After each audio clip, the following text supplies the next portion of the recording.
বৃহস্পতিবার মহারাষ্ট্রের প্রতিষ্ঠা দিবস। বোম্বে ডিভিশন আলাদা হয়ে 1960 সালের এই দিনেই পৃথক রাজ্য হিসেবে স্বীকৃতি পায় মহারাষ্ট্র। রাজ্যের প্রতিষ্ঠা দিবসে সকলকে শুভেচ্ছা জানিয়েছেন মহারাষ্ট্রের মুখ্যমন্ত্রী দেবেন্দ্র ফডণবীস এবং উপমুখ্যমন্ত্রী অজিত পাওয়ার।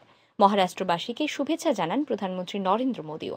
তিনি এক্স হ্যান্ডেলের একটি পোস্টে লেখেন, ভারতের উন্নয়নে সর্বদা গুরুত্বপূর্ণ ভূমিকা পালনকারী মহারাষ্ট্রের জনগণকে মহারাষ্ট্র দিবসের শুভেচ্ছা। যখন আমরা মহারাষ্ট্রের কথা ভাবি তখন যা মনে আসে তা হলো এই ভূমির গৌরবময় ইতিহাস এবং এর জনগণের সাহস। এই রাজ্য অগ্রগতির একটা শক্তিশালী স্তম্ভ এবং একই সাথে আমাদের শেকড়ের সাথেও নিবিড়ভাবে জড়িত। রাজ্যের অগ্রগতির জন্য আমার শুভকামনা।